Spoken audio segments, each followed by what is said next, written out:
Well, we are just days away now from the new year, and as people begin to wrap up their holiday gatherings, an easy family outing, if you're in need of one, is a trip to the movies. And with tons of movies out right now, our movie critic Benjamin Edelman is joining us in studio for his thoughts on a few films out right now, but we are starting with the Claw. What's it? The Iron Claw. Iron Claw. I cannot remember that for the life of me, but the Iron Claw, and it's pretty popular. Yeah, the Iron Claw, it is a good movie. I saw this last night. It is about the true story of the Von Erich family. They were a wrestling family from the 80s who were just kind of huge in the industry, but then just a bunch of tragedy fell upon this family. So it is a very heavy film, a very sad film, and it's a true story as well. And as someone who doesn't know much about wrestling, I did learn a lot watching this film. And it's directed by Durkin, stars Zac Efron right there.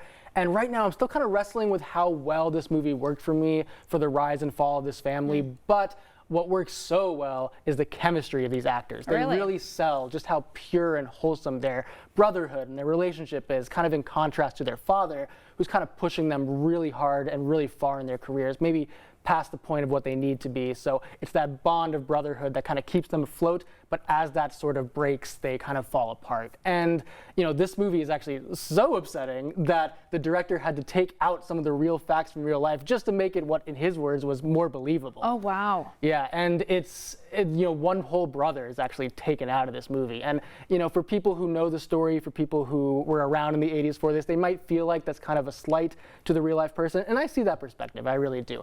But as someone who's seen the movie, I think it was kind of a good thing to consolidate this story because you need these characters to be fully fleshed out in order for work. You need to feel the loss that this movie is showing, and if there's too many characters to try to set up, you just wouldn't have enough time. So I think the director did quite a good job of taking this true story and still making it work.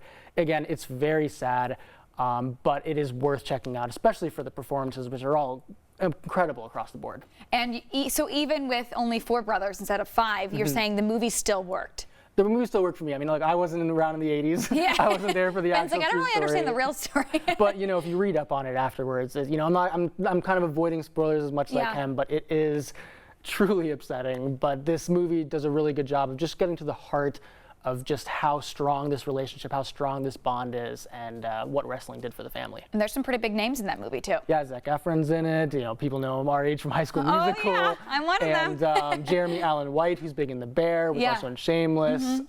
Just great performances across the board. And we also have some other movies out right now. A nice rom-com that I'm excited to see. Yes, if you want to kind of avoid something so heavy like The Iron Claw, which you should see, there is Anyone But You, a movie I know you're excited to see. Very excited. Yes, Anyone But You stars Glenn Powell and Sydney Sweeney.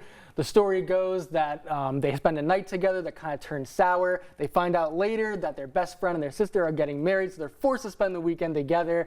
And while they're at that weekend getaway, they find out that kind of there's a person they want to make jealous. There's a person that they want to kind of push away from their attention. So they pretend like they're together and hijinks ensue. It's very funny. I enjoyed it. It also kind of goes back to, you know, if you remember in the early 2000s, a lot of those rom-coms were based off of Shakespeare plays, and this one's the same thing. It's based off of Shakespeare's Much Ado About Nothing, and it makes a very big point in the movie to show you that it is based on that play. Sometimes I think by sticking so close to the source material, it's not as smooth a narrative as it can be, kind of becomes a little unbelievable in points.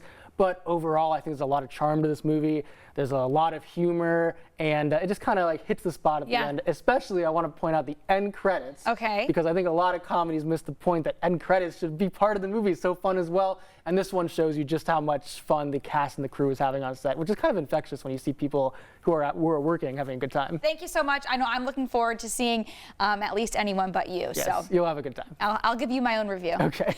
All right. Thanks so much, Ben.